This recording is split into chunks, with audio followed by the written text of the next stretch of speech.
Hola, ¿qué tal a todos? Muchas gracias por conectarse nuevamente.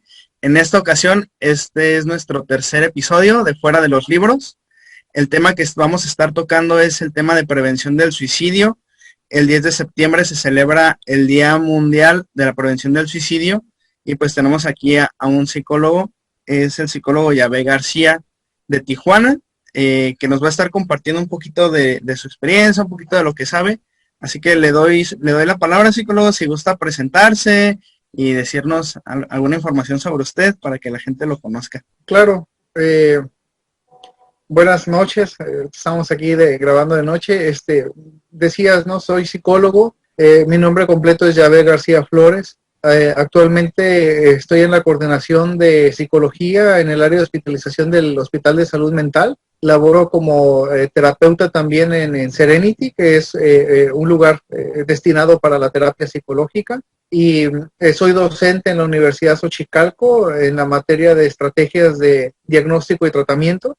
Eh, y adicionalmente manejo consulta privada, ya sea individual o grupal. Eh, Tengo la maestría en terapia cognitivo-conductual, tengo un diplomado en el tratamiento de conductas adictivas y tengo el gusto por trabajar con trastornos de personalidad, específicamente con el trastorno límite de la personalidad, que es como a lo que me aboco más comúnmente para trabajar. Ok, pues muchas gracias, Yahvé, por su tiempo de permitirnos platicar un ratito aquí con usted. Pues decíamos hace ratito, ¿no? Que pues el 10 de septiembre se celebra este Día Mundial de la Prevención del Suicidio y cada año tienen su lema, ¿no? Su eslogan que dicen, trabajando juntos para la prevención del suicidio. Y veía ahí algunos datos interesantes de cómo va aumentando. Uno de los datos que vi dice que a cada 40 segundos una persona comete suicidio. Por cada persona que logra hacerlo, hay al menos 20 intentos. Es un dato bastante importante. Pues no sé si usted nos quisiera compartir algo sobre este día, por qué, cuándo surgió y todo eso.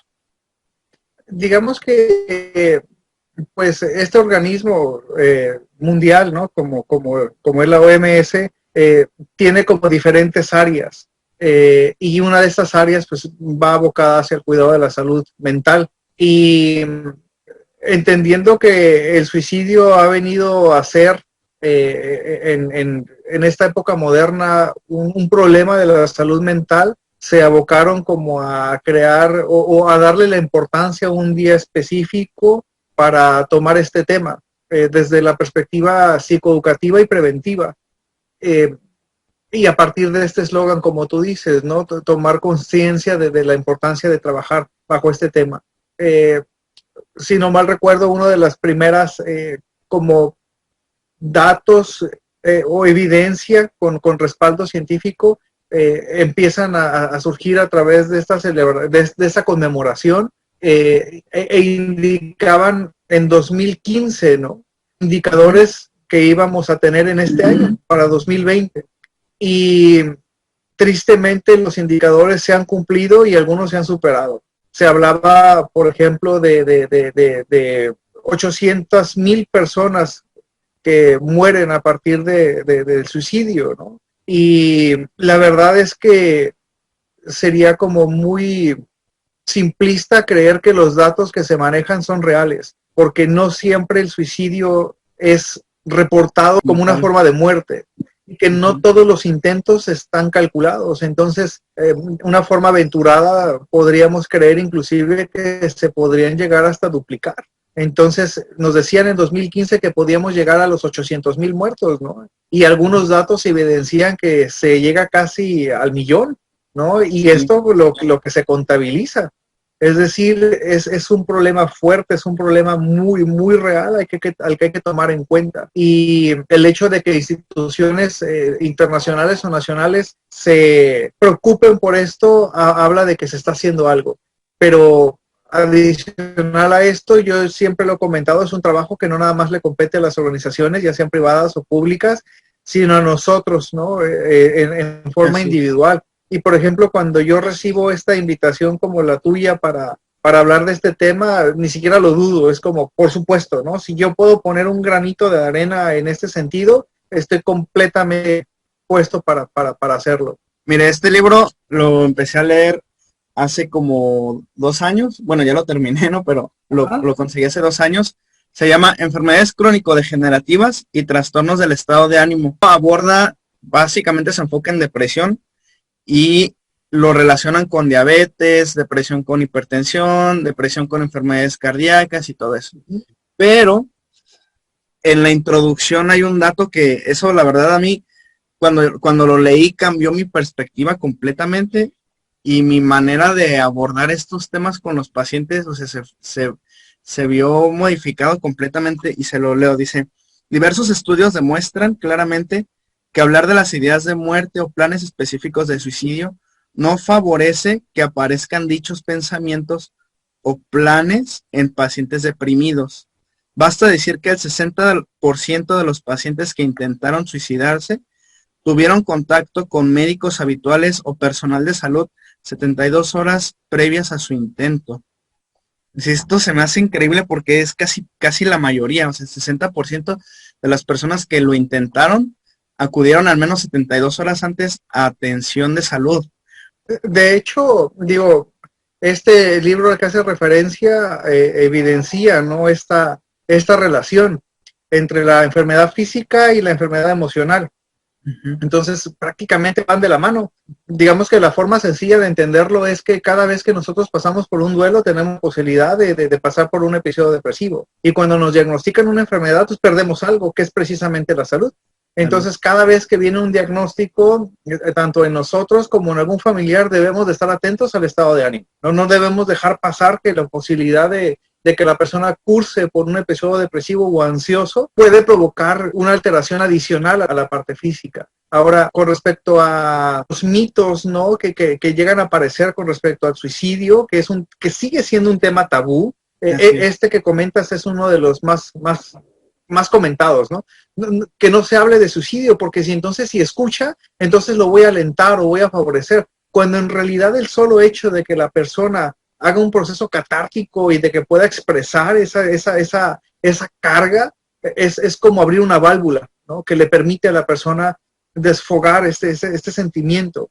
Ahora, lo que comentas con respecto a esta estadística que habla de que personas que lo han intentado o que lo han cometido han tenido un servicio de salud 72 horas antes, esa es como la carga que tenemos nosotros, o la responsabilidad, más bien dicho, que tenemos personal de salud, a saber qué hacer en el momento, ¿no? Porque dices, ¿no?, que cuántas veces, a mí me ha tocado, que yo estoy en hospitalización, entonces me toca de pronto escuchar cómo las personas que sobreviven cursan desde malos tratos, comentarios, discriminación. O sea, todavía existe eso.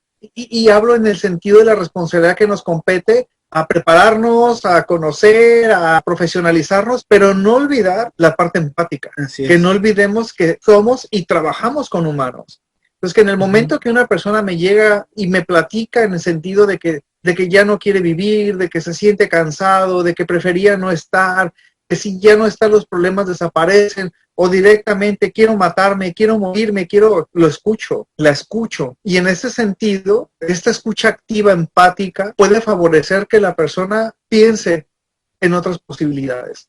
Es decir, le brindamos o le ampliamos un panorama que ahorita traen una visión de túnel, siendo la única forma de resolución de problemas el suicidio. No debemos olvidar que es esta parte de responsabilidad compartida, ¿no?, que tenemos nosotros. Bueno, aquí me voy a atrever a hacer una pregunta, porque hablamos de, 1 millón de personas mueren al año por suicidio, pero ¿qué tan relevante es a nivel de salud pública, a nivel de estadística? O sea, no nada más es como que el número ahí, o sea, tiene ciertas repercusiones, ¿no? A mí me gustaría hacer énfasis en eso, en por qué es importante que tanta gente lo esté logrando. Cuando entendemos el contexto psicosocial del suicidio, vamos a entender muchas cosas. El suicidio no es algo nuevo, es algo que ha aparecido desde el inicio de la humanidad, ¿no? Que ha sido castigado, ha sido inclusive hasta desde el ámbito de la religión, ¿no? Como castigado a manera de pensar que es pecado o de quitar beneficios, como como no permitir que la persona sea enterrada en un panteón o quitarle los bienes en su momento a la persona que cometía suicidio. Eso no es un problema nuevo, definitivamente no lo es. Pero esta característica del incremento estadístico de las personas que cometen suicidio, pues habla de que algo está pasando, habla de que algo no se está haciendo de manera correcta, porque pensaríamos, ¿no?, que al tener más instituciones, mejores herramientas, más estudios, la tendencia natural fuera a la baja. Entonces, en ese sentido, pues habría que checar, como comentaba, qué es lo que nos está haciendo. Pero adicionalmente, podemos entender que estamos en un proceso de cambio psicosocial, en donde el estrés es nuestro acompañante día a día. O sea, nosotros amanecemos, desayunamos, comemos, cenamos y dormimos con el estrés. Y hay personas que ya por algo casi innato saben lidiar con esto, saben desarrollar esas habilidades que los llevan a desaferentarse de situaciones estresantes, ¿no? Pero que sin embargo no todos poseemos estas habilidades y que habría que adquirirlas, ya sea a través de una lectura, a través de escuchar a una persona, a través de acudir a un proceso terapéutico, a través de un acompañamiento farmacológico, pero que ese último eslabón, ¿no?, el que terminaría por unir a la persona con esta necesidad y con el servicio de salud que brindaría esa oportunidad,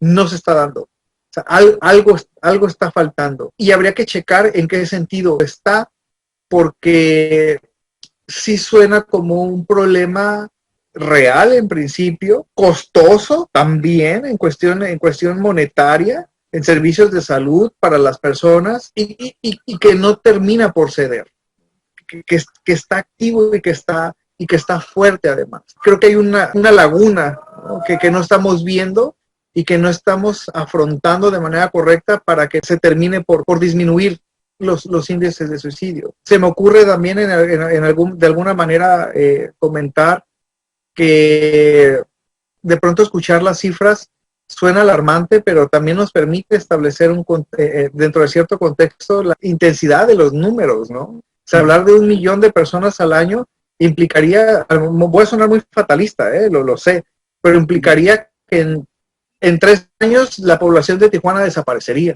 Que ni siquiera la estadística, por ejemplo, de esta enfermedad como el COVID se le asemeja, no es nada estadísticamente con respecto a lo que el suicidio significa. Sí. Hay que seguir trabajando con eso. Por ejemplo, ahorita mencionamos pues cosas como el estrés, la ansiedad, depresión, que son lo primerito que uno luego piensa, ¿no? Pensamos en suicidio y lo primerito que pensamos es eso, depresión, ansiedad, estrés, pero claramente hay más causas que nos pueden llevar a tomar este tipo de decisiones, ¿no? Digamos que son, como 4 principales factores. La parte orgánica, ¿no?, genética, digamos que la persona ya puede traer una predisposición genética.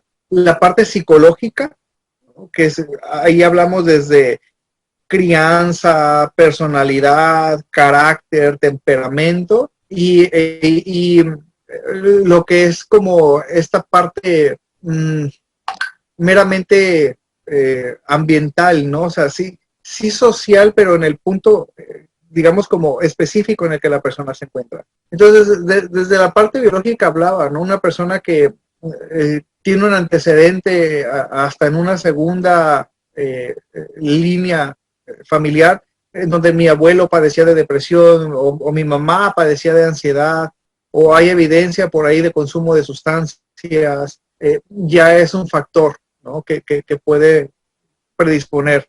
En la cuestión ambiental, hablábamos ahorita de la pandemia, por ejemplo, de la imposibilidad para algunas personas de cruzar al otro lado, de haber perdido el trabajo, la parte, digamos, como psicológica, que hablaba de haber tenido una crianza abusiva, de haber pasado por un proceso traumático, de tener una estructura de personalidad, no sé, con ciertas características, ya predispone, ¿no? El consumo de sustancias o el consumo de alcohol también es un factor que predispone. Pero si conjugo estas 3 situaciones, la posibilidad de que esto sea algo más que esperado, casi un hecho, es como hacer una especie de checklist, ¿no? en donde digo, Sí. sí está esto, sí está esto, sí está esto, atentos, atentos porque la posibilidad de que suceda es muy, muy alta. Ujú. El día de ayer tuve la oportunidad de participar en un panel precisamente con este tema, he compartido con una compañera psicóloga y con una compañera psiquiatra, ¿no? Y Ujú. tuvimos como esta posibilidad de abrir un espacio de preguntas y respuestas y dentro de esta los participantes había medios de comunicación, ¿no? Y nos decían, ¿no? Hay una relación directa entre la pandemia y el suicidio, y lo que nosotros decíamos es que es algo bien curioso, o sea, la pandemia vino a parar todo, inclusive hasta la investigación. Ujú. Entonces, mucha estadística la vamos a empezar a conocer en algún tiempo, ¿no? Pero Ajá. lo que sí somos testigos nosotros es que definitivamente hay una relación entre la pandemia, o sea, específicamente hablando del COVID, y cierto tipo de sintomatología, principalmente ansiosa, seguida por la depresión. Ujú. No tengo una estadística, no podría decir un número, pero yo podría decir que sí ha habido pacientes, sí ha habido personas internadas con estas características. No puedo dormir, Claro. tengo una alteración en mi apetito, tengo una alteración en mi estado de ánimo, alteraciones, inclusive, o sea, no inclusive, un paciente hospitalizado es porque ya el síntoma ya está provocando una alteración en su calidad de vida, ¿no? O amenaza Claro. su integridad o su propia vida. Sí. Sí ha venido a provocar este tipo de alteraciones. Es, es realmente todo un reto lo que vemos y pues creo que no nos queda duda del reto que a nosotros como profesionales de la salud nos queda, pero el lema del Día Mundial de la Salud es trabajando juntos. Entonces, también me gustaría que nosotros pudiéramos en este momento darle herramientas a las personas que nos ven, que quizá no son profesionistas de la salud, para que nos pudieran ayudar a determinar si hay riesgo o no, quizá algunos datos que pudieran orientarles a sospechar de esto. Sí, por supuesto, por supuesto. Que creo que en ese sentido es lo que más útil puede resultar, ¿no? Que yo sepa Ujú. a qué estar atento a las de alerta. Hay algunas cosas que son muy básicas, ¿eh? Que podemos observar de una manera bastante, eh, no fácil, pero sí a estar al alcance. Y si nosotros nos ponemos atención a las necesidades básicas, ese es el primer indicador. ¿Cómo está durmiendo la persona? ¿Cómo está comiendo la persona? ¿No? Y cómo está su interacción. O sea, yo puedo conocer de pronto a Juan Pérez, ¿no? Y ya sé que él de pronto se duerme noche y despierta tarde. Y que a lo mejor en ese sentido toma sus 2 alimentos al día. Y que es socialmente a lo mejor no el más hábil, entonces platica, abre lo que él quiere. Y lo conozco. Pero si yo sé que la persona tiene características diferentes, ¿no? Que tiene un sueño, una higiene de sueño adecuada, que toma en sus 3 horarios de alimentos los toma, desayuno, comida, cena, que es platicador, que disfruta y que sale, pero que pareciera que adoptó las características de la persona que narro en una primera instancia, ya hay que estar atentos, ¿no? Ujú. Lo básico, alimentación, sueño y convivencia. Pero después puedo estar, ¿qué me dice la persona? O sea, escuchar sus verbalizaciones, cómo me siento, qué he estado pensando, y si yo veo que empieza a abandonar algún tipo de actividades, si noto irritabilidad, eso es importantísimo, ¿no? De pronto no le puedo decir nada porque se enoja. Cuidado, esa es una señal de alerta. Si ya empieza a disfrutar de las cosas que normalmente hace, algunas nos las han venido como a de pronto a limitar, ¿no? A lo mejor no puedo salir al cine con mi familia, a lo mejor eso está bien, pero si la persona ya tiene posibilidad y aún así decide no hacerlo, eso es un factor, hay una pérdida del disfrute. Eh, si la persona de pronto empieza a tener cambios, ¿no? Comportamientos que no son habituales, de pronto eh, mm, no sé, no, lejos del disfrute de las cosas, empieza a hacer cosas que no son habituales con ellos. Me decía una persona, es que mi mamá se la pasa limpiando toda la madrugada. Ah, caray, no, eso ya no es normal. Sí, sí hay que tener limpia la casa, pero no dormir por tener limpia la casa habla de que algo no está bien, es un cambio comportamental, ¿no? Ujú. Que la persona refiera malestar físico, me duele el pecho, me duele hasta síntomas que pudieran parecer como a la enfermedad, también habría que tomarlos Sí. en cuenta, ¿no? Entonces, en ese sentido, es decir, ahí es donde yo puedo tomar acción. Observo, escucho algo que no está dentro de la normalidad, yo puedo acercarme, ¿eh? O sea, yo como familiar, como amigo, como compañero de trabajo, puedo acercarme directamente a la persona y hacer la pregunta, ¿está bien? ¿Estás bien? ¿Hay algo en lo que yo te pueda ayudar? ¿Necesitas algún tipo de ayuda? A lo mejor corro con suerte y la persona me lo dice, sí, sí lo necesito. Pero a partir de esa petición de soporte, ¿no? De ofrecimiento de ayuda, si la persona toma una postura también eh, eh, negativa, desafiante o hasta combativa, pues ahí está como el cuadro, ¿no? Claro, en donde algo está pasando. ¿Qué puedo hacer? Eh, de principio es esto, ¿no? Tener la idea de que hay lugares, instituciones que pueden darme soporte.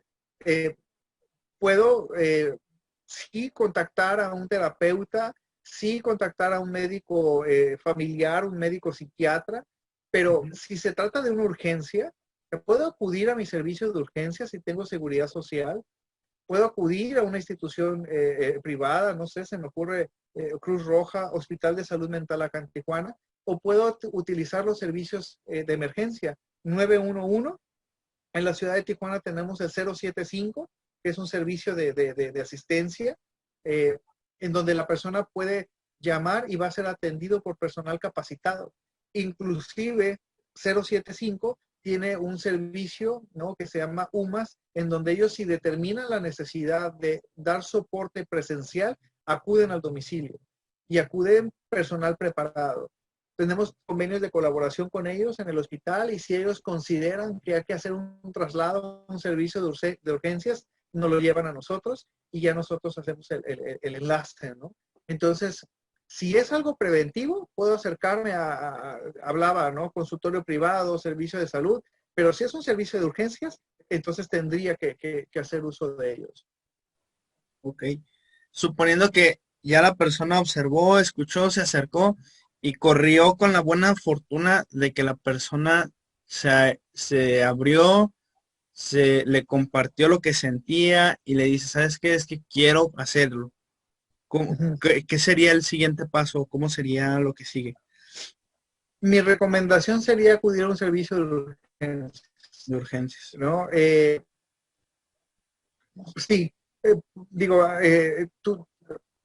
yo sé que según entiendo, tú estás en un servicio de urgencias. Sí, Entonces, posiblemente lo que necesite en ese momento la persona es un sedante. O sea, que ujú, le apliquen un sedante y que esto dé la oportunidad de calmar y que haya una atención de seguimiento adecuada. A lo mejor ya se deriva a un servicio de psiquiatría, ¿no? O un servicio, no sé, se me ocurre, a lo mejor de medicina interna, pero que haya un seguimiento. Ahora, sí. ¿cuál sería el ideal? Si la persona ya tiene un diagnóstico, ¿no? Con respecto a salud mental, a lo mejor valorar cómo está el seguimiento del tratamiento farmacológico, si está en un tratamiento psicológico, valorar qué tanto está siguiendo las indicaciones terapéuticas y en ese sentido hacer un análisis de qué es lo que necesita la persona, ¿no? Ujú. Posiblemente haya que iniciar un tratamiento farmacológico, posiblemente haya que derivar un tratamiento psicológico, pero entonces ya vamos viendo por dónde nos vamos. Pero de inicio sí habría que cuidar la integridad y la vida. Por ejemplo, aquí a nosotros en la carrera llevamos una materia que se llamaba bioética médica y nos hablaban de cuatro principios. Uno de ellos es el principio de autonomía, en la que el paciente tiene como que su total libertad o su derecho total de tomar decisiones sobre su propio padecimiento y todo eso. Entonces, ¿cómo es que, por ejemplo, si el paciente tiene algún intento o ni siquiera el intento, sino la ideación, ya, no hablemos ni siquiera de un plan, sino con la ideación de muerte o la ideación suicida, y nosotros como personas que no somos profesionistas de la salud, le queremos llevar a atención y no quiere o no se presta para ir a un servicio médico y todo eso. Voy a decir algo que pudiera sonar como muy, eh, mm, no sé ni qué adjetivo decirle, pues muy determinante, ¿no? Posiblemente. Eh, hay que entender que hablando de salud mental, ¿ok? Es una persona que tiene en su pensamiento el suicidio como una vía de solución a un problema, habla de que hay una afección en su salud mental. Posiblemente no hay un diagnóstico, pero definitivamente está pasando por una alteración de su salud mental. O sea, habría que entender que si hablamos de una alteración en ese sentido, nuestro proceso de pensamiento está alterado. Es decir, nuestra forma de pensar no es la óptima. Entonces, en este sentido, las decisiones que toma la persona no son también las óptimas. Entonces, afortunadamente, ¿no? Nuestro sistema de salud, nuestro sistema legal tiene medios y tiene vías para dar esta opción. Entonces, cuando una persona llega al servicio de urgencias, se le informa, ¿no? De que puede internarse de manera voluntaria o que puede tener un servicio de atención de manera voluntaria. Si la persona no accede, todavía está digamos, como responsabilidad, corresponsabilidad de un familiar, una persona directa, que puede hacer las veces eh, como de ser tutor. la persona que toma la decisión, ¿no? Entonces, si en ese sentido un familiar o una persona, así una tutoría, como tú lo mencionas, toma la decisión de un internamiento o de la aplicación de un determinado medicamento, legalmente la institución está respaldada. Entonces, sí se puede. ¿Qué pasa si mi familiar, si mi conocido no quiere acudir al servicio de urgencias? Otra vez, no puedo llamar al servicio de 911 de urgencias o al 075 y ellos tienen sus protocolos. O sea, en algunas ocasiones sí llegamos, y seguramente ustedes también, a recibir a personas con el uso de la fuerza pública, ¿no? Porque es necesario, porque su integridad o la de otros llega a estar en riesgo. Ujú. Y empezando la charla, usted mencionó sobre el duelo y todo eso, y ahí en las redes nos hacían una pregunta, ¿cómo apoyar a alguien que ya perdió, o sea, cómo apoyar a una persona que perdió a un familiar o a un ser querido por causas del suicidio? Importantísimo, ese es un tema importantísimo. Dentro de los factores de riesgo para la comisión del suicidio está precisamente, ¿no? Haber cursado por la pérdida de un familiar a través del suicidio. De hecho, pareciera que es como una especie de cadena sociofamiliar, ¿no? En donde cuando nosotros sabemos que hay personas que han intentado cometer suicidio, muy frecuentemente hay un familiar que lo cometió o que lo ha cometido. Entonces, sí es importante tomar en cuenta esto. Lo que nosotros recomendamos específicamente y con servicios específicos de salud es acercarse a un proceso psicológico, pero desde un enfoque tanatológico, que lleve a la persona como a entender el proceso de pérdida y a resignificar este proceso a través de toda una estrategia terapéutica. Es decir, a veces viene la negación, oye, ¿cómo estás ante la pérdida? No, bien, ¿no? Todo bien, ¿no? Y empezamos a ver estas alteraciones, ¿no? Comportamentales, emocionales, de pensamiento.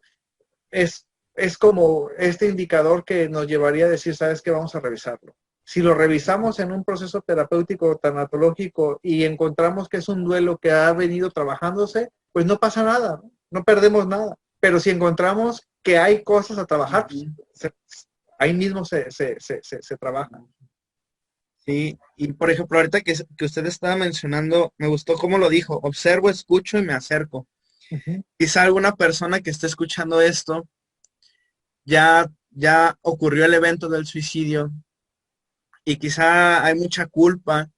Entonces, también no sé si tuviera algunas palabras para esas personas que tuvieron un familiar que cursó con suicidio y está con esta culpa, ¿no? De ir, ¿no? Me faltó ser más observador, me faltó escucharle, me faltó estar más cerca y así.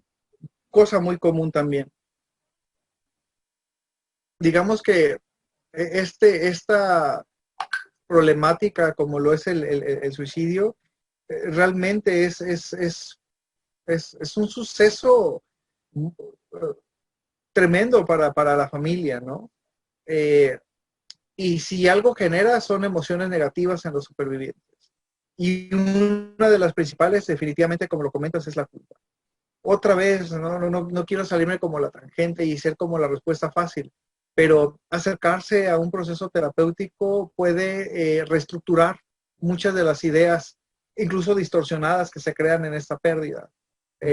La culpa es emoción y es distorsión cognitiva. Es decir, el solo hecho de entender la culpa a manera de responsabilidad puede reestructurar todo un proceso, ¿no? Si yo determino dentro de esta responsabilidad o corresponsabilidad que tenía yo con la persona que ha fallecido y llego a entender que hice, ¿no? Actué, escuché, observé, acerqué a la persona a los medios o esto de apoyo, de ayuda, posiblemente pueda mejorar. Pero entonces, ¿qué pasaría si yo reviso y me faltó algo, ¿no? Ujú. Ese sería el gran detalle. Y esta reestructuración o esta resignificación de esta pérdida puede en algún momento ser un factor para que ahora ponga a ese superviviente también en ese punto de vulnerabilidad. Entonces sí sería importante otra vez, ¿no? Acercarme yo o dejarme apoyar en ese sentido por alguien, una guía que me lleve como a establecer ese significado. Se dice, ¿no? Es algo más como terapéutico que una guía de tratamiento psiquiátrico, que un duelo se vive de manera normal, ¿no? Pero cuando, y que no hay una fecha para vivirlo, pero cuando yo o la persona, o nos damos cuenta que la persona no ha logrado pasar por este duelo, que a veces nosotros podemos tener la mejor de las intenciones de ayudar, pero no es nada sencillo, nada sencillo. Y inclusive hasta yo me atrevo a decir que en ese sentido debemos de acercarnos con profesionales especialistas que tengan experiencia en ese sentido, porque de pronto profesionales nobles, aunque tengan la mejor de las intenciones, a veces no siempre tienen como la capacidad. Yo sé que soy muy fuerte, ¿no? Pero hacer un problema grave, ¿no? Socialmente hablando, sí hay que tomar como acciones adecuadas en este sentido. Pues ya para no hacer más largo el video, no sé si quisiera agregar algo más. Yo creo que alcanzamos a como a abordar muchos temas importantes para las personas, pero no sé si a usted le gustaría agregar algo adicional sobre este tema. Pues más que nada, otra vez agradecer la invitación, ¿no? Recordar que hay que estar atentos, tanto de manera individual como hacia las personas con las que convivimos, que tengamos bien claro que el suicidio es algo prevenible, es decir, sí se puede prevenir, no lo debemos de tomar como algo, como una causa perdida, y que hay personas, que hay instituciones, que hay organizaciones que pueden apoyarnos, y que en ese sentido nosotros es parte de una responsabilidad acercarnos a las instituciones. Que hay literatura, que hay videos, películas que pueden dar un soporte, hay que hacerlo. Y finalmente, ¿no? Como para terminar, decir que esto hay que hablarlo. Esto no puede quedarse eh, como algo secreto o algo tabú. El suicidio se habla. Es lo único que me quedaría Me gusta eso, el suicidio se previene hablando, ¿no? Hablando de él, como para Así es. romper ese tabú. No sé si tenga alguna red social donde la gente lo pueda contactar o algún dato de contacto para citas, consultas. Pues de alguna manera pueden contactar por correo electrónico. Ujú. Mi correo electrónico es yave.garcia.hsmt@gmail.com y ahí estoy al pendiente de cualquier duda o comentario adicional. Perfecto. Pues muchas gracias, Yahvé, por su tiempo, gracias pues, por, por este esfuerzo de conectarse a esta hora con nosotros y poder platicar y compartirnos estas herramientas que yo creo que a muchas personas les va a ser de mucha utilidad. Gracias. Cuídese mucho, le mando un fuerte abrazo y gracias a todos los que se conectaron. Gracias por ver el video. No olviden compartir. Yo sé que a muchas personas pudiera ayudarles, así que aprovechen y compartan esta información con más personas. Y pues estamos ahí al pendiente. Próximamente el video de pérdidas y duelo. También se viene video de medicina rural. Se vienen muchos temas para que estén ahí pendientes al canal. Suscríbanse y activen la campanita para que les llegue la notificación. Cuídense, buenas noches. Bye.